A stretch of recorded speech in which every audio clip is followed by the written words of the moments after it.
मुझे खुद फिजिक्स के इतने चैप्टर्स करने में 2 साल लगे और क्वेश्चंस वहां से आने की प्रोबेबिलिटी है 22 का पेपर में मेरा पहला अटेम्प्ट था जिसमें आई फेल्ड। अब 12th के फिजिक्स के बेसिस पर मैं नीट के पहले अटेम्प्ट में बैठी और फिजिक्स के क्वेश्चंस थे वो पूरे 30 सही हुए। नहीं, मैंने जो बोला वो तो बिल्कुल पत्थर की लकीर है, नहीं। तो ये जो अल्ट्रा हाई प्रायोरिटी ये ना सिर्फ बेस सेट करता है इन दोनों सेक्शंस का, आप क्या कर सकते हो इन सब का अपना टॉपिक बेस्ड अप्रोच कर सकते हो। पीवाईक्यू को करने का मतलब ये नहीं कि पीवाईक्यू सिर्फ वो पर्टिकुलर वो वाला क्वेश्चन राम श्याम का क्वेश्चन तुमसे बनेगा।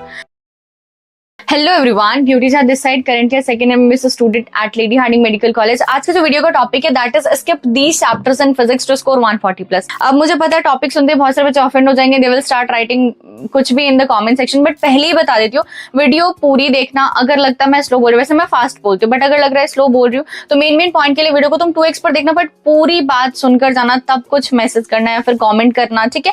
ऑल्सो वीडियो उस बच्चे के लिए बिल्कुल भी नहीं है जिसका सिलेबस बिल्कुल कंप्लीट है, बायो फिजिक्स केमिस्ट्री सब कुछ कंप्लीट है, वो रिवीजन कर रहा है, वो टेस्ट दे रहा है, टेस्ट में उसके बहुत अच्छे मार्क्स आ रहे हैं, तो भैया वीडियो आपके लिए नहीं है। You are on very right track. आपको फिजिक्स में ये वाली स्ट्रैटेजी वीडियो चाहे मैं बना रही हूँ, कोई भी बना रहा हो, कोई भी दीदी भैया यूट्यूब पर आकर तुझे देखने की जरूरत नहीं है, तू बहुत सही ट्रैक पर है। तो अपना फिजिक्स का जितना नोट्स बनाया है उसी को रिवाइज कर, उसी के क्वेश्चन प्रैक्टिस कर, वहीं से टेस्ट लगा, टेस्ट की गलतियों पे वर्क कर, और बस। वीडियो किसके लिए है? तो वीडियो उसके लिए है जिसने कि फिजिक्स अभी तक शुरू नहीं किया है, या जिसने फिजिक्स शुरू तो किया था बट उसे क्वेश्चंस नहीं हिल रहे हैं, उसका फिजिक्स में आधा सिलेबस भी कंप्लीट नहीं है, उसका फिजिक्स में गिनती से 10 चैप्टर या 9 चैप्टर या 8 चैप्टर्स भी कंप्लीट नहीं है, और अगर कंप्लीट है तो उसे क्वेश्चंस नहीं बन रहे, उसको फॉर्मूले याद नहीं हो रहे, है ना।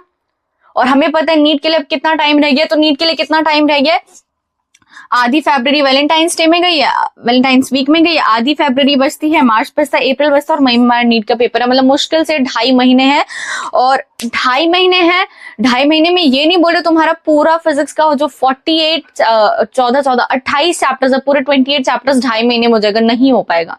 मुझे खुद फिजिक्स के इतने चैप्टर्स करने में 2 साल लगे हैं, तो how can I come and से यू के लाइक कंप्लीट दीज पूरे 28 चैप्टर्स इन जस्ट 2.5 मंथ। लेकिन इस 2.5 मंथ में क्या तुम्हारे लिए फिजिक्स की स्ट्रैटेजी इफेक्टिव हो सकती है? क्या लिस्ट ऑफ चैप्टर्स हैं यहाँ पर जो कि तुम्हारी अल्ट्रा हाई प्रायोरिटी में आते हैं? कौन से है जो कि इजी है बट उसे क्वेश्चन बहुत ज्यादा है?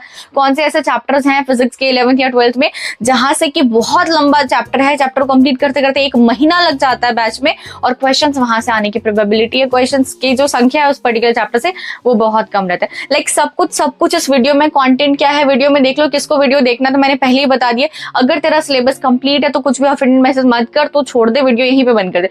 बट अगर तुम्हारा सिलेबस कंप्लीट नहीं है, तुम्हें लग रहा है कि अब जो 2.5 महीने बचे हैं तुमसे पूरा 28 चैप्टर्स फिजिक्स का नहीं हो पाएगा, तो भाई अगर 2.5 महीने ना इफेक्टिव इतना फिजिक्स को कर ले, इतना फिजिक्स को बना लो। मैंने कहीं पर सुना था कि तुम्हारा सिलेक्शन फिजिक्स के कारण तो एटलीस्ट नहीं रुकना चाहिए, ठीक है।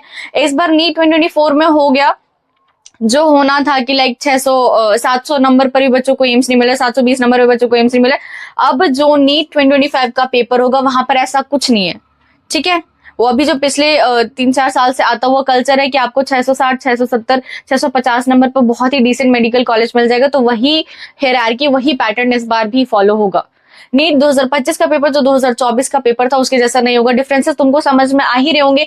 2024 में जो है 200 क्वेश्चंस थे तो इसमें 180 क्वेश्चंस हो गए। इसमें 3 घंटे 20 मिनट का टाइम था तो इसमें 3 घंटे का टाइम दे रखा है। नंबर ऑफ एस्पिरेंट्स में भी कुछ ना कुछ फ्लक्चुएशन आएगा ही आएगा। तो ये बात तो क्लियर हो गई कि इसकी तरफ नहीं हो। तो नीट 2025 का पेपर कैसा आएगा दीदी? क्या ये 1998 की तरह आएगा क्या 2004 के पेपर की तरह आएगा क्या जब आप बॉर्न हुई थी? नहीं, नीट 2025 का पेपर सेम वही। यहाँ पर क्वेश्चन जेईई एडवांस के लेवल के नहीं आएंगे, अब भी नहीं आएंगे, ये मैं बोल रही हूँ, ठीक है। यहाँ ये 2025 का पेपर जो है 24 के जैसा ना आए, 21 के जैसा आएगा, 22 के जैसा आएगा, 23 के जैसा आएगा, ठीक है। 22 का पेपर में मेरा पहला अटेम्प्ट था जिसमें आई फेल्ड, और 2023 का नीट का पेपर जो मैंने दिया जिसमें आई हैड स्कोर्ड 660 मार्क्स, ठीक है, ऑल इंडिया रैंक 480 तो मैंने इतने सालों का, सारे सालों का, मतलब मिनिमम 10 साल का पेपर एनालाइज किया है, और बहुत सारे टीचर्स के एनालिसिस को भी देखा है यूट्यूब पर। और मेरा आज जस्ट पेपर खत्म, और पेपर खत्म होने के बाद मेट्रो में भी इवन ये वीडियो देख देकर एनालाइज कर कि ये पूरा प्लानर, पूरा चैप्टर का लिस्ट एंड एवरीथिंग तुम्हारे लिए प्रिपेयर किया है, ठीक है। तो वीडियो को ध्यान से देखना। मैं आगे बढ़ने से पहले एक इन्फॉर्मेशन मैं आपको देना चाहती हूँ। मेमोनीट करके प्ले स्टोर पे एक ऐप है, आप जरूर इसको डाउनलोड करना। और इस ऐप में बहुत सारा free material for NEET students as well as for board students, जैसे कि 11th और 12th दोनों का बायोलॉजी के इंपॉर्टेंट डायग्राम्स की पीडीएफ यहाँ पर अवेलेबल है। साथ ही ऑर्गेनिक केमिस्ट्री के नेम, रिएक्शंस, फॉर्मूला चार्ट्स को डाउनलोड करना है। यहाँ पर शाहुल सर को आपको मैसेज करना है टेलीग्राम पे and you can get the free material. Also इस ऐप को डाउनलोड करके रखो ताकि फ्यूचर में जो भी फ्री मटेरियल आपके पास आए वो आप उसको अवेल कर सको। साथ ही बहुत सारे बच्चे पूछ रहे दीदी हम पीवाईक्यू बुक कौन सी लगाए, तो क्योंकि अभी आपके पास मुश्किल से 2.5 महीने रह गए, तो 35 साल का पीवाईक्यू, 30 साल का पीवाईक्यू है, 20 साल का पीवाईक्यू लगाने का कोई सेंस नहीं बनता, ना ही आपसे क्वेश्चंस बनेंगे, क्योंकि तब का 1998, 2004, 2010 का पैटर्न अलग था, डिफिकल्टी लेवल अलग था, तब के एनटीए के पेपर सेट करने वाले अलग थे और अभी के अलग है। ठीक है, तो आपको अभी ज्यादा कुछ नहीं करना है, बस पिछले 5-6 साल का पीवाईक्यू बुक आप लगा लो, पीवाईक्यू क्वेश्चंस कर लो, that will be more than enough. दीदी कोई आप बुक सजेस्ट करो, तो मेमोनीट की ये ओनली एनटीए पीवाईक्यूज 2019 से 2024 जो कि फिजिक्स, केमिस्ट्री, बायोलॉजी तीनों ही सब्जेक्ट के लिए में अवेलेबल है। सबसे अच्छी बात ये है कि ये बुक आपको लेटेस्ट एनटीए पैटर्न के अकॉर्डिंग सारे क्वेश्चंस देते हैं यहाँ पर, कि आपको किस चैप्टर के कौन से टॉपिक से कितने क्वेश्चंस आए हैं, टॉपिक वाइज क्वेश्चंस दे रखे हैं, आंसर की दे रखी है, 100% एरर फ्री और अपडेटेड बुक है ये। साथ ही साथ में यहाँ पर QR कोड दे रखा है ताकि आप इसका वीडियो सोल्यूशन भी स्कैन करके देख सकते हो। डिटेल्ड आंसर्स का एक्सप्लेनेशन है with diagrams, with correct theory, साथ ही साथ एनसीईआरटी का पेज नंबर लिखा हुआ है कि आपको वो सोल्यूशन किस पेज पर मिलेगा। ठीक है, सबसे अच्छी बात है इन तीनों बुक का जो प्राइस है कंबाइन करके दैट इज 799, मतलब कि एक बुक आपको 250 रुपए के रेंज में पड़ रही है। तो अभी के लिए बेस्ट है ये बुक, आपको जरूर प्रैक्टिस करनी चाहिए। लिंक मैं डिस्क्रिप्शन में लगवा दूंगी, एक बार जरूर चेकआउट करना। नीट का वेटेज, ये चीज ना मैंने एनालाइज की थी। मैंने कब एनालाइज की थी, मैंने 2022 में जो अपना पहला अटेम्प्ट दिया था, तो कोई तैयारी नहीं थी। 11th में मैंने कुछ नहीं पढ़ा था और 12th में मैंने पीडब्ल्यू के बैच से पढ़ा था। सिर्फ मेरी 12th बहुत अच्छी थी, जिसमें मेरे बोर्ड में 95% आए थे। ठीक है, अच्छा अब सिर्फ 12th की फिजिक्स भी मेरी बहुत अच्छी थी, 11th की बिल्कुल ही गुड़ गोबर थी। अब 12th के फिजिक्स के बेसिस पर मैं नीट के पहले अटेम्प्ट में बैठी और मेरे नीट में जो फिजिक्स के क्वेश्चंस थे वो पूरे 30 सही हुए और 15 क्वेश्चंस गलत हुए। मतलब मेरे 105 नंबर आए थे फर्स्ट अटेम्प्ट में फिजिक्स के पेपर में 2022।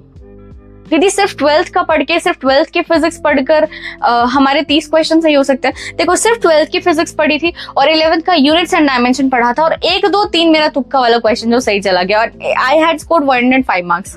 यहाँ पर हमारे पास ना 3 कैटेगरी ऑफ स्टूडेंट्स हैं। पहले वो जिनका कि सारा सिलेबस कंप्लीट है, वो अपने बैच के साथ फॉलो कर रहे थे, कोई बैकलॉग नहीं था, कोई वैलेंटाइंस वीक मनाने वाले इनका कोई सीन नहीं था, उनका सिलेबस कंप्लीट है, तो भाई ये वीडियो तेरे लिए नहीं है। तो वैसे 140 प्लस से भी काफी अच्छा मार्क, काफी डिसेंट मार्क स्कोर कर लेगा and you will get very decent college. वो बच्चे जिनको बायो कंप्लीट है, केमिस्ट्री कंप्लीट है और फिजिक्स आधी कंप्लीट है, तुम भी ये देख कर जाओ कि आखिर में दीदी क्या कौन से चैप्टर्स बता रही है, क्या मेरा वो चैप्टर कंप्लीट है, क्या मुझे उस चैप्टर में कमांड अच्छी करने की जरूरत है, या मेरा चैप्टर पहले से अच्छा, मुझे सिर्फ एक्स्ट्रा क्वेश्चन लगाना है, या किस चैप्टर में फालतू का बहुत टाइम दे रहा हूँ बट दीदी तो बता रहे चैप्टर से क्वेश्चन ही नहीं आता। तीसरे टाइप के बच्चे कहाँ हैं जिनका कि बायो भी मतलब नया में डूबी हुई है, केमिस्ट्री भी ज्यादा कुछ खास हुई नहीं और फिजिक्स में बिल्कुल ही 0 पर है, बिल्कुल ही 0 पर है। दीदी हम क्या करें? तो भाई वीडियो तू देख ले, यहाँ पर जितना मैं चैप्टर बता रही हूँ उसको नोट डाउन कर, उस चैप्टर को प्रायोरिटी में 2.5 मंथ है तेरे पास, जितना टाइम है तो अपना टाइम टेबल बना, लेकिन जो मैं चैप्टर्स दे रही हूँ उस प्रायोरिटी वाले चैप्टर को, इजी वाले चैप्टर को, स्कोरिंग चैप्टर को, उनको पहले कंप्लीट कर। उसके बाद अगर टाइम बचता है तो ये नहीं बोल रही मैं कि तुमको छोड़ दो, जो मैं बोल रही हूँ सिर्फ तुमको वही चैप्टर करना है, नहीं मैंने जो बोला है वो तो बिल्कुल पत्थर की लकीर है, नहीं। बट इतने सालों का जो पीवाईक्यू एनालिसिस मैंने किया है उसमें जो चीजें मैंने ऑब्जर्व किया, जिन जिन चैप्टर से मैंने देखा ट्रेंड वाइज क्वेश्चन ज्यादा आए हैं, तो वो सारा मैं एनालिसिस तुमको इस वीडियो में लाकर दे रही हूँ। अल्ट्रा हाई प्रायोरिटी जो कि आपको करना ही करना है। अगर आप ये कर लेते हो तो इनकेस हो सकता है कि इसके और इसके क्वेश्चंस भी आपसे डायमेंशन वाले एनालिसिस से या फिर किसी और एनएलएम से या किसी और तरीके से ये वाले क्वेश्चंस भी बन जाए। लेकिन अगर ये नहीं होते ना तो ना ये बनेंगे ना ये बनेंगे ना ये बनेंगे। तो ये जो अल्ट्रा हाई प्रायोरिटी ये ना सिर्फ बेस सेट करता है इन दोनों सेक्शंस का, बल्कि यहाँ से ज्यादा क्वेश्चंस भी पूछ जाता है। मतलब कंबाइनिंग यहाँ से आपके पास 28-30 क्वेश्चंस बन जाते हैं। जैसे कि यूनिट्स एंड डायमेंशन में 2 से 3 क्वेश्चन तो यहाँ पर मैं बोल डायरेक्टली आते हैं। अगर आपको यूनिट्स एंड डायमेंशन में डायमेंशनल एनालिसिस ये वाला कॉन्सेप्ट बहुत अच्छे से आ गया ना, आप ग्रेविटेशन के, एनएलएम के, रे ऑप्टिक्स के, फ्लूइड्स के, एसएचएम के वेव्स के, सिर्फ यूनिट देखकर ही आप आंसर का पता लगा लोगे, या एटलीस्ट आप अगर ऑप्शन 4 है आपके पास तो 2 एलिमिनेट कर दोगे सिर्फ यूनिट देखकर ही, बचेगा आपके पास 2। ठीक है, तो अगर फिर भी कुछ नहीं आ रहा तो और तुक्का मारना भी चाहो तो तुक्के में 50-50% श्योरिटी है कि आपका सही हो जाएगा, सिर्फ on the base of units and dimension. ठीक है, तो यूनिट्स एंड डायमेंशन को बहुत अच्छे से पढ़ना है। तो उसके बाद मॉडर्न फिजिक्स 3 से 4 question, ray optics and wave optics combining 6 से 7 क्वेश्चन, करंट इलेक्ट्रिसिटी 4 से 5 क्वेश्चन। ठीक है, एसी 3 से 4 क्वेश्चन, एचएचएम और वेव कंबाइन कर 6 से 7 क्वेश्चन, इलेक्ट्रोस्टैटिक और ग्रेविटेशन दोनों को साथ साथ में क्यों लिखा है, क्यों दोनों को साथ साथ में ही करना है, क्योंकि दोनों के साथ साथ सेम ही फॉर्मूले हैं। 4 से 5 क्वेश्चंस और एनएलएम 2 से 3 क्वेश्चंस। ठीक है, यहाँ पर तो इजी चैप्टर्स हैं, चैप्टर इजी है, कम टाइम लेगा, पार्ट क्वेश्चंस भी कम आता है। ऐसे ग्रेविटेशन 1 से 2 क्वेश्चन दिए, यहाँ पर तो अपने ग्रेविटेशन बोला, तो ग्रेविटेशन का बेसिक जो इलेक्ट्रोस्टैट से मैच करता तो कहीं ना कहीं क्वेश्चन बनवा देगा, बट ग्रेविटेशन इंडिविजुअली अगर हम बात करते हैं 1 से 2 क्वेश्चन आते हैं यहाँ से। ठीक है, साथ ही सरफेस टेंशन 1 क्वेश्चन आता है, केटीजी 1 से 2 क्वेश्चन आता है। तो पहले ये चैप्टर्स करना है, बोलने नहीं मैं छोड़ने के लिए, मैं बोल रही पहले इन चैप्टर्स को करना है, देन आपको इनको करना है। एंड यहाँ पर टफ चैप्टर्स बता रही, इनको भी नहीं बोल रहे मैं छोड़ने के लिए, सुनो ध्यान से। यार दीदी हम छोड़ने के लिए क्या बोल रहे हो, देखो यार अगर तुम्हारा भला चाहती हो ना, मैं तो बिल्कुल नहीं बोलूंगी तुम्हें छोड़ने के लिए। क्यों छोड़ना है चैप्टर, पूरा फिजिक्स जब ये सारा सिलेबस है एनटीए के, एनएमसी के उसमें, तो फिर छोड़ोगे तुम्हें तो पता ही ना मार्क्स उससे कम आएंगी, जितना हो सकता है उतना करना है। बट फिर भी तुमको एक करेक्ट अप्रोच दे रही हूँ कि इनकेस इस 2.5 महीने में तुमसे नहीं हो पाए तो क्या क्या तुमको करना ही करना है, श्योर शॉट करना ही करना है। और किसको तुम एक चांस ले सकते हो, हाँ ठीक है उसको छोड़ देते हैं, हमारे 120, 130, 140 नंबर आ जाएंगे। टफ चैप्टर में देखो एनएलएम बहुत लंबा चैप्टर है, क्या इसको छोड़ दें? अभी आंसर करती हूँ। रे ऑप्टिक्स बहुत लंबा चैप्टर है, मेरा खुद रे ऑप्टिक्स 20 से 22 दिन में कंप्लीट हुआ था बैच में। Mechanical properties of fluids questions नहीं लगते हैं, मैग्नेटिज्म समझ नहीं आता है, एसएचएम और वेव्स पता नहीं क्या धुर वेव्स समझ में नहीं आता। ये सब टफ चैप्टर्स हैं। टफ चैप्टर्स को देखो, अगर तुम्हारे पास बिल्कुल ही टाइम नहीं है, पहले तुम ये करो, फिर तुम ये करो, और इनको तुम छोड़ सकते हो। छोड़ने का मतलब दिया, एनएलएम आपने यहाँ पर लिखवा रखा है, रे ऑप्टिक्स भी आपने यहाँ पर लिखवा रखा है, मतलब इंपॉर्टेंट है। तो इन सब का आप क्या कर सकते हो, इन सब का अपना टॉपिक बेस्ड अप्रोच कर सकते हो। टॉपिक बेस्ड अप्रोच मतलब क्या, देखो एनएलएम तो बेस सेटर है, ये टफ है पर बेस सेटर एनएलएम तो आना ही आना चाहिए। अगर एनएलएम नहीं आता, इसके बेसिक कॉन्सेप्ट्स तुमको नहीं आता है, तो फिर तुम्हारा 12th क्लास का एक भी क्वेश्चन नहीं हिलेगा। ठीक है, तो एनएलएम तो आने it is tough but you have to prioritize it. ठीक है, इसे क्वेश्चंस भी पर्सनली इस चैप्टर से कम क्वेश्चन आते हैं इंडिविजुअली, बट ये बेस सेटर है जैसे यूनिट्स एंड डायमेंशन है। ठीक है, तो फिर एनएलएम तो तुमको करना ही करना है। रे ऑप्टिक्स भी जितना तुमसे क्वेश्चंस लग पाता है, जैसे कि तुम सबका मोमेंट ऑफ इनर्शिया के फॉर्मूले याद कर लो, तुम मोमेंटम अराउंड एक्सिस, इन सब मतलब इन सब के फॉर्मूलेस तुम याद कर लो, विजुअलाइज कर लो, और पीवाईक्यू देखो, और टॉपिक बेस्ड अप्रोच तुम इन सब के लिए कर सकते। जैसे रे ऑप्टिक्स हो गया, फ्लूइड्स हो गया, मैग्नेटिज्म हो गया, एसएचएम और वेव्स तो स्पेशली तुम इनका टॉपिक बेस्ड अप्रोच क्या बोल रही थी, पीवाईक्यू देखो। पीवाईक्यू में देखो कि इस पर्टिकुलर चैप्टर से कौन कौन से फॉर्मूले से क्वेश्चन आया है,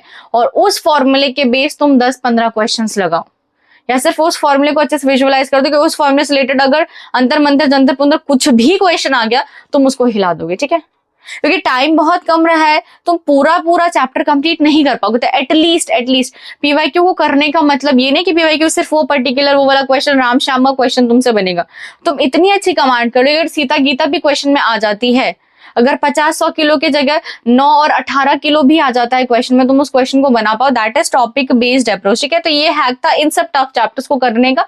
छोड़ने के लिए मैं कुछ भी नहीं बोलूंगी, बट फिर भी अगर तुम्हें लगता है कि टाइम कम है, तो रे ऑप्टिक्स बहुत लंबा चैप्टर है, क्वेश्चंस बेस से कंपैरेटिवली 2-3 क्वेश्चंस आएंगे, तो फिर तुम इसको छोड़ सकते हो। फ्लूइड्स भी लंबा चैप्टर, इसको छोड़ सकते हैं। इन सब को करने से अच्छा तुम मॉडर्न फिजिक्स अच्छी करो, यूनिट्स एंड डायमेंशन अच्छी करो। अगर लक अच्छा रहा, तुम्हारी कमांड इन सब चैप्टर्स पे अच्छा रहा, ये वाले क्वेश्चंस भी बन जाएंगे। और अगर तुम्हारे पास टाइम है तो बोलूंगी इन चैप्टर को पूरा करो, और अगर टाइम कम है तो एटलीस्ट टॉपिक बेस्ड अप्रोच या पीवाईक्यू वाला अप्रोच करके जरूर इन चैप्टर्स को करके जाना। ठीक है, तो फिर यहाँ पर एंड करते हैं, बाय बाय।